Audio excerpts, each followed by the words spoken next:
Welcome to the CareerJitsu podcast, where we connect the art of Jiu-Jitsu with your career.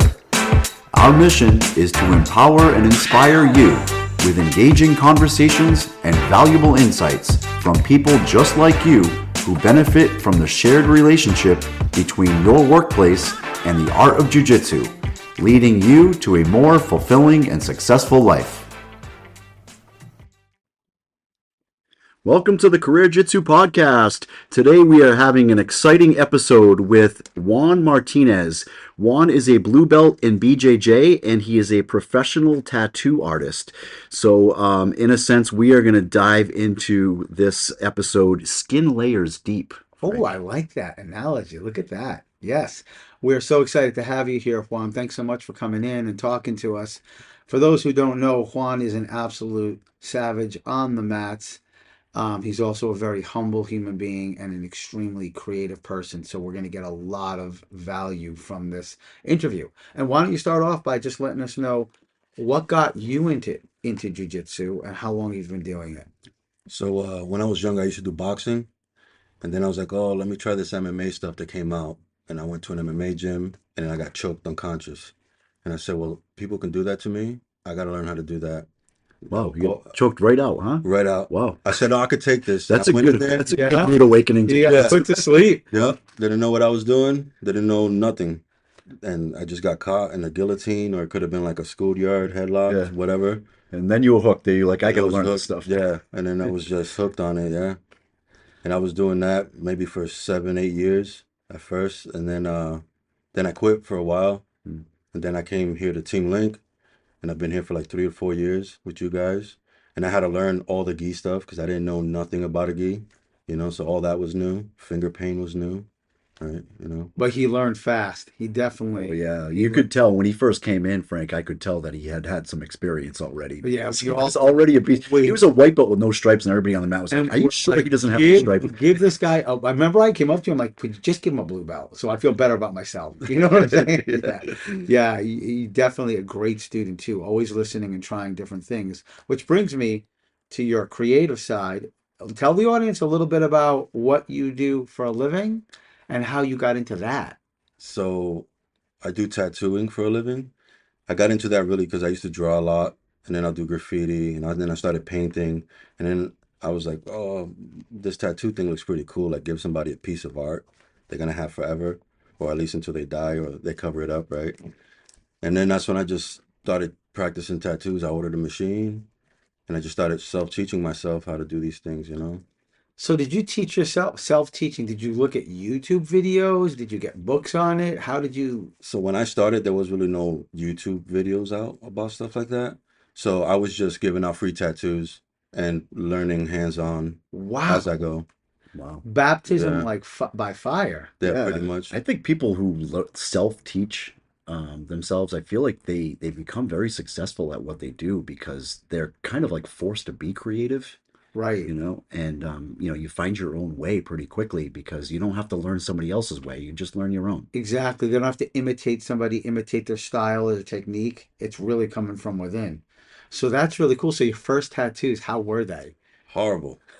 Did people complain or it was free, so I didn't want to hear no. So you told people, listen, I'm just starting this, and they'll be like, "Oh, can you do this for me?" Like, yeah, it ain't gonna look like this picture though. So if you're it was okay more abstract, like Picasso art. Yeah, pretty much. And scratch is like a scratcher tattoo, so it's just like like a 5-year-old drawing on paper with a crayon. It's just so bad. Yeah. So one of the questions I have is to get good at doing your art in tattoo, right? And making tattoos, you must have had to fail a lot, to be disappointed in yourself a lot. And it's the same kind of path in jiu-jitsu. Did you find a parallel between those two things of just keep showing up even though you feel like you suck? Just keep coming back and just get that 1% better. Did you find that in both? Yeah, because like I said, in tattooing in the beginning, everything sucked. Like I was not good at nothing. And then that kind of carried over when I started doing jiu-jitsu. I was like, well, I suck at jiu-jitsu. Eventually, I start getting better. I start hitting moves, start working on technique. Now I'm not staying on the bottom no more. I'm moving out of there. And tattooing was the same way. Eventually, I sucked for a year, 2 years, but eventually I started pulling clean lines. And I'm like, oh, I could do this. Just apply myself more. So that's pretty much the same. And I think you appreciate risk taking Yes. because, Jason, that's a huge risk, right? Going into tattoo and saying, listen, just give me your skin. I'm not really uh, capable at this point, but I'll give you something free. We'll work on it. And you're really putting yourself out there. And in jiu-jitsu, you have to do that too. Otherwise, you're going to do the same game Mm. every time, Yeah, right? you kind of have to take a bite of humble pie a Oh, little yeah. bit with, making mistakes in both tattooing and in jiu-jitsu. Yeah. But what I really like, kind of what you're talking about there, Juan, is the dedication and consistency. You basically are saying that, you're taking something that you have no idea about, and you knew that if you have the discipline to be consistent, then you are going to get better no matter what. And that's a great attribute to have for you to apply to both parts, to jujitsu and to tattooing. So Yeah, it reminds me of that phrase that everybody who does jiu-jitsu knows, a black belt's just a white belt who never gave up. Yeah. And it's probably the same thing with a phenomenal tattoo artist is just a tattoo artist who never gave up.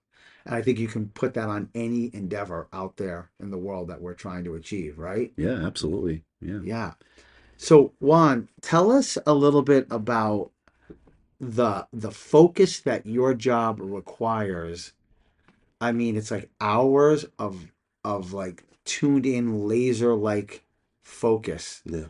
How do you deal with that? And has jujitsu helped you deal with that? And has that helped you deal with jujitsu? Yeah.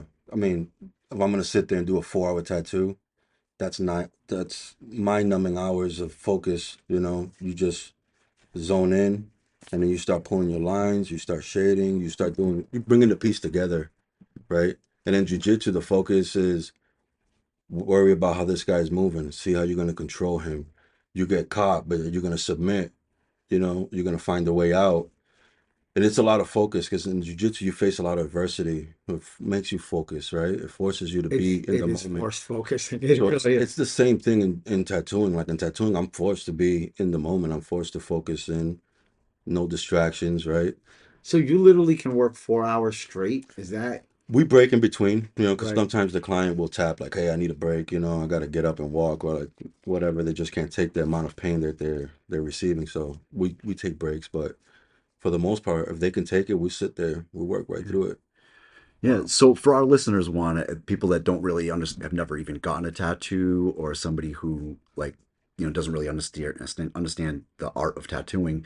Um, if you're sitting there for 4 hours, you have to, you were talking earlier about like some rhythm and timing Yeah, and precision. Can you talk a you little bit about that? Like, so our listeners can kind of visualize kind of what you're doing. yeah. So you got to get into the rhythm. So it's like the tattooing rhythm is the piece that's in front of you. And then you got all the information from the client for the piece, right? So you're like, you guys are vibing back and forth and you're in the rhythm. And then your precision has to come from how clean can you pull these lines, right? Because they're going to carry next year, they're going to see this piece. Is it going to look the same? It should look the same if it's done right, and you can't mess that up. So precision, timing, your rhythm, everything has to flow together at the same time, It's you kind of know? like being in your zone, just like Yeah. when you roll. Sometimes you're in your zone. So that brings me to another question. So jujitsu, right? Jason always tells us either you win or you learn. In your field, you have to kind of always win Right. because you can't learn on somebody else's arm. No. So has it ever happened where, you're getting paid whatever, like a lot of money to do a very fancy tattoo on somebody, and you're like, damn, that technique did not work like I wanted to work. How has that ever happened to you, and what did you do about it? So it has happened to me. You go to do a line, but the client twitches or they move. That line is jacked now. So you're gonna have to go back and cover it up. That's what I'll go back in to do. If I can cover it, I'll go back and cover it up. And So you can cover up mistakes. you can cover it up to a certain degree because of like they want color or something like that. Your mistake's gonna show. You can't really hide it with color. But if they're going black and white, like black and gray, you can color. You can Like you hide it. colored skin color? Yeah. you can hide it. Okay. So people do different colors, right? They do the reds, the orange, the greens, the yellows, like all the Right. different colors. So if they want a vibrant tattoo like that, you have to be on point, And if you mess that up, you can't hide that with the shading because there's no shading really. Have you ever had to take something that maybe you messed up a little bit and work it into the theme and it ends up being something even better? Has that Yes, ever that's happened? happened too, where like I go to do, let's say, the dragon's eye, but the dragon's eye came out a little bit too aggressive for the picture. So then I had to change a couple things on his face. And then the client's like, oh, yes, I love that. That's gives it way more character than what I had planned. Wow. That's interesting. I think tunnel vision, it can sometimes happen, especially like if you're zoned in on doing a tattoo because you're kind of up close to the person and you're just drawing really like in their skin, right? So you can kind of like get so focused that you end up getting tunnel vision. You can't see the big picture sometimes. So I feel like that relates to jujitsu a lot, right? That like not having tunnel vision when you're doing jujitsu is important too as Right, well, right? right. So can you talk a little bit about like how that works with you? You feel like because you do jujitsu and you understand, how you can't have tunnel vision in jujitsu either, right? Right. It's like so like when I'm rolling with Frank, I gotta be careful he don't catch me north south, right? Right. Because that happens to me all the time. I roll It's with it's Frank. hard one. He catches everybody north So south. So if he gets you in north south one, the don't worry. I but mean, it's he's that's right, enough. but it happens when I get tunnel vision. My head's gonna be too big to leave this place. It happens when I get tunnel vision because I'm like, all right, I'm in side control. I'm going to shrimp. I'm going to go for half guard, and I'm not paying attention to Frank. He's slowly moving up to the north south position, and then I'm getting choked out. So like you have to just focus on everything at the same time. You can't allow yourself to be closed off. Yeah. You know, Yeah. because then you only see what's in front of you. Right. So So Juan, when you in building your business, have there been ups and downs in building your clientele, and how have you dealt with that adversity? And same thing with jiu-jitsu, right? right, Sometimes you feel like a king, and then the next day you're like, I am just the fool of the court, right? right. So to deal with that is like I never really what you call it, like put myself down because I can't get a client. Like I'm always saying, there's always the next guy.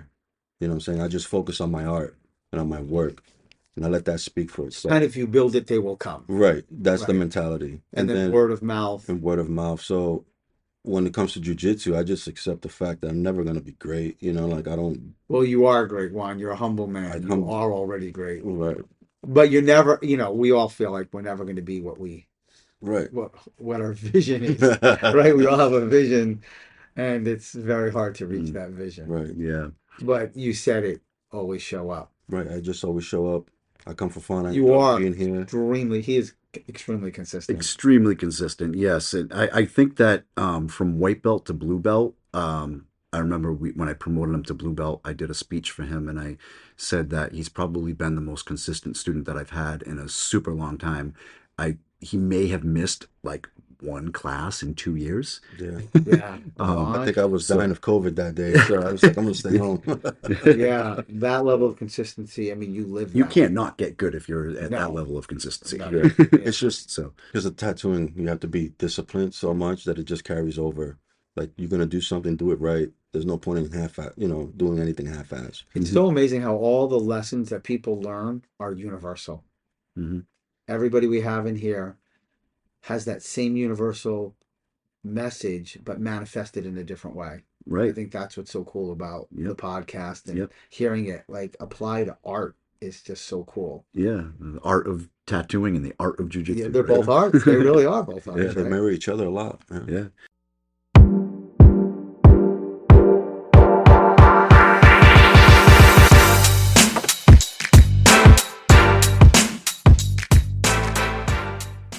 Ladies and gentlemen, it's your favorite part of the program. It's tap-in time, where we reach out to you to get your thoughts on what you're listening to.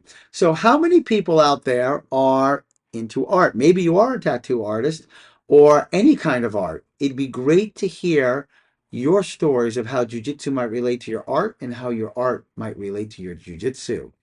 So, please tap in. You know we love you.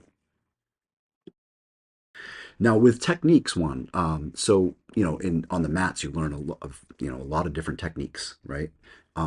And then in tattooing, I mean, you can correct me if I'm wrong, but there's different techniques of tattooing, I'm Oh, yeah. assuming, right? So, can you talk a little bit, explain to our listeners a little bit about the connection there between the techniques that you would use in both and how they're related? Yeah. So in tattooing, the techniques are different. Like you obviously have to have the proper tools, right, to do shading. You can't shade with a single needle, right? So you obviously got to come up with that skill of shading. You Okay. got to come up with the skill of lining, Okay.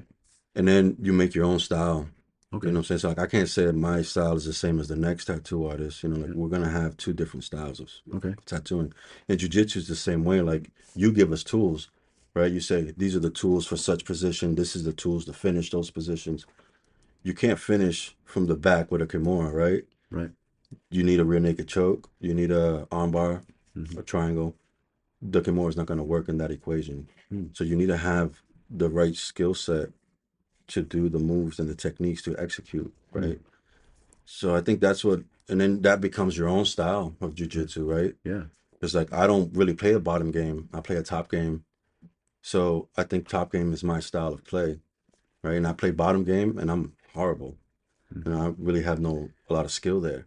I still got to develop my game at the bottom. Yeah. That goes back to we've talked a lot about working with your strengths. Right. know, The 80-20 Pareto yeah, principle always you comes find, up. Right. yeah, and that's kind of like finding your own style in jujitsu, and also finding your own style in tattooing is Yeah. very similar. Right. Finding the style that works for you. Yeah. And you have definitely well developed your pressure game. Yeah, everyone tells me that, and I'm like, I don't think it's that bad. Oh, no. There's not one person in our gym that enjoys being in bottom side control on one. No, Just so everybody it's knows, like, I've does not often- feel good. I have often offered up my arm for a Kimura and he doesn't take it. I'm like, take it. I'm waving it like because I don't want a cardio tap. I'm like waving it around. And he'll grab it and I'll just be like, then I'll let it go. I'm like, no. I want a tap to get out. I don't want a cardio tap on you. I'm giving you something here. I get a lot of those cardio taps lately. Yeah, you've definitely caused some serious cardio tapping. So switching gears a little bit, what has this done in talking to you before? You said two things that this has helped your health. Number one, with your weight, and with number two, with your anxiety. Can you talk to the listeners and talk about that, and then how those benefits maybe have helped you also in your work? Yeah. So physically, when I came to Team Link, I was 280 pounds. I was almost 300 pounds, right? Like I gassed coming up those stairs. You know what I mean? Because people don't know, we have to walk up the stairs to get to the dojo here. And I came up here and I'm like, oh my goodness, now I got to do class. And then Jason It's didn't like, even, this is my warm up, right? Jason didn't even have a gi for me to borrow. Like, it was like real small. My arms are out like this. I'm like, yeah. He's like, oh, you could just use what you got on. And I stuck to it. I ended up losing about 50 pounds, you know? And then that transition to the mental game, because dealing with anxiety and stuff, it helps me like, pause your thoughts, slow down, and keep your mind from running all those thoughts, which would cause the anxieties. You know what I mean? So, and then coming to the match, like, you're going to go and overthink there. You're done. You're going to get tapped out every second. There's no room You for know it. what I mean? Mm-hmm. So you have to focus in. You have to shut your brain off. And that's what I really enjoy about coming here. Like I'm able to just shut off. Whatever happened outside is out there. And here, this is the safe zone. This is a peaceful zone over here. Yeah. It's funny that you're saying like jujitsu where people are choking each other out is a peaceful Oh, zone, I but it enjoy it. really is. Yeah, it's good. There's nothing, and the thing I like about it is that you don't have to try. Like meditation, for example, is great, and I do meditate, but you have to kind of get yourself there. When you're here, it's given to you. Mm-hmm. You don't have to say to yourself, "Let me focus on this role." No, you're focusing Mm-hmm. automatically. Mm-hmm. Without anybody asking yourself, including yourself, right? Mm-hmm. It's part of the art. It's built in. It's a spillover benefit of the art of jiu-jitsu. And that's awesome that, a lot of times you're like, oh, Frank, man, I come here. This is like my mental therapy. I love it. Yeah, Take it my is. anxiety away. You say that almost every time, like somebody Yeah, I talking. do. I'm like, Oh, I just love if it. I don't come here and I'm at home because I had to miss something because of whatever and I can't just make it here, I'm home and I'm miserable, Yeah. and I'm kind of like ignoring them, like, just go over there. Yeah. And just so our listeners know too, Juan's wife is very, very supportive of him doing Yeah, jujitsu, she is. which we appreciate very much. And that's a shout out to Juan's wife. I hope I just earned some credit on that one. Yeah, she Yes. might make you a cake for that She's one. gonna love me saying that. You're welcome. Yes. And no, but for real, having a significant other that really Yeah, is supportive of you training So is really important, it is. and Yeah, we appreciate that because and you appreciate that, yeah, I do. I So, do.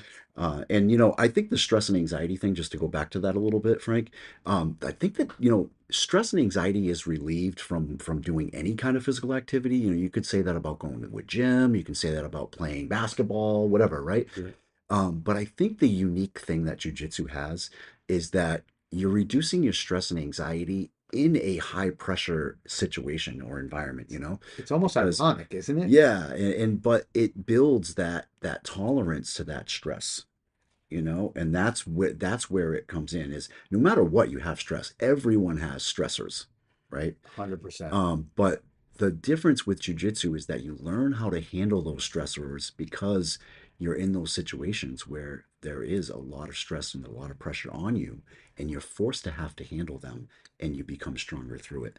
Absolutely. Absolutely. And one of the things that I use all the time now is the breathing techniques that I've learned in jiu-jitsu. When I started jiu-jitsu, I thought people were ridiculous for saying, "Oh, you have to control your breathing." I'm like, that is not going to help me. I'm under this person. I have nowhere to go. I'm flat. And you're telling me to breathe, but Yeah. when you remember, it really is like magic. It Yeah. really does work, and it gives you hope, and it gives you a chance to get out. Yeah. And now, whenever I'm in a stressful situation, I actually use my jujitsu breathing. It actually works, Mm. but it works because you use it under what you just said in an environment of high pressure, and it's forged in that environment, and then it's there in your toolbox Right. to use whenever you need it. Yeah. Yeah, and do you realize that in tattooing too with your breathing? Because with breathing, like I mean, Yeah. I'm assuming you have to keep breathing, right? You can't hold your So breath while you're sitting there doing a yeah, tattoo for 4 hours, you're right? you're pulling the line. Like you're not gonna be able to breathe normal while you're pulling that line. This arm is gonna move. So you have to know, breathe in, hold that breath, and Yeah, slowly release that breath. right. Right, and then to breathe while you're getting more ink, and then you just going. So it is a rhythm, a breathing rhythm that you get used to. And then now I do it, but I don't even think, like I don't think about it. It's just like second nature. It's like muscle memory, Right, you right. know. Yeah. And even when I'm doing jujitsu, I do the same thing. Like I notice, like I'm okay at one point, and then second point, my heart rate goes up, and then I use my breathing techniques, and I bring it right back down. Mm. You know. Yes. And you can't adapt when you stop breathing. Yeah. Your brain and body kind of shut down on you Yeah. when you stop breathing in a roll. And then also when you're tattooing, if you're just holding your breath while you're tattooing, you No, can't really think you'll probably about what pass you're out. doing, right? Yeah, Right. you'll probably Yeah. pass out. Yeah, you're not doing like high level, like gross motor skills. It's more fine motor skills, Right. but Right. it's still concentrating, which Right. requires breathing, It right? does, yes. And if So, you guys think about it, what does breathing do? It also slows your heart rate when you're under Yeah. pressure, correct? And if you can slow your heart rate, where is that valuable? In any pressure situation. If you're getting ready to do an interview and your heart's pounding, you're not going to give a great interview. If you can breathe and slow your heartbeat, you're good. mhm. And an interview is not as intense as a roll with Juan, for sure. I'll tell you that right now. Um, I've been interviewed before, and that was pretty stressful. Yeah. All right. Well, I mean, I think this was, I mean, I hate to cut I it mean, there's so much good now. I stuff mean, here. but we have definitely, this flew by. This episode really flew by because I didn't realize how much connection there would be between the art of jiu-jitsu and the art of tattooing. But you know what? The unlikely thing turned out to be the likely thing, that we actually found a lot of connections between jiu-jitsu and tattooing. 100%. So can we do 100%. some Yes, takeaways, Frank? of course. So one of the things I really like about you, Juan, is that you are a risk taker. Yeah. You took a risk for your business, and you do take a lot of risks in jiu-jitsu. Like Juan is always willing to try something new. That's what I like. He doesn't rely on the same old thing every time. Hmm. So I think that's a great connection that you made. I thought it was very interesting that in had to, since you're self-taught, that you had to create your own style. Yeah. And I do think that's something that we all learn in jiu-jitsu. Like what works for Juan is not going to work for me. What works for Jason is not going to work for me. What works for me is going to work for me. And it's the same path of finding your strengths and running with those Yeah. and mitigating your weaknesses. I loved the mention of rhythm and precision and being in your zone, because in anything that one does, there's a zone. There's a zone of comfort, rhythm, and precision. So those are just brilliant terms that you used. You talked about, and this applies to every listener out there, building your toolbox. You cannot do your job unless you build your toolbox, the fundamentals. You learn that in tattoo. You need certain needles to do shading. And in jiu-jitsu, Jason always says, slow down and the fundamentals win fights, fundamentals win matches. Love that about you building your toolbox so you can do that. Just some things to like remind our listeners of, if you're ever thinking of jiu-jitsu. You talked about the health piece of it. Right. There's nobody I know that hasn't done jiu-jitsu and like dropped so many pounds and been like, where are they going? Because you're using every muscle in your body. Right. So if there's anybody out there that wants to get into good shape, it's going to do that physically. But the bigger piece is the anxiety. Yeah. Almost everybody is struggling with anxiety in today's society. Jiu-jitsu is a natural remedy, and it's not a medicine. I love that about jiu-jitsu, and that you mentioned that. I have to see, look how much stuff we have. I know. I'm gonna wrap it up here, but I like that you said that having a partner that supports you is very important. All of our listeners out there, if your partner does jiu-jitsu and they're like, oh, should I go? Tell them to go. You're doing them a favor. You're doing your relationship a favor. Tell them to go. Go and roll, and then come back and we'll have some quality time. And the last thing, of course, how important breathing is, and how important maintaining your composure in high stress situations, and how that conveys to the real world.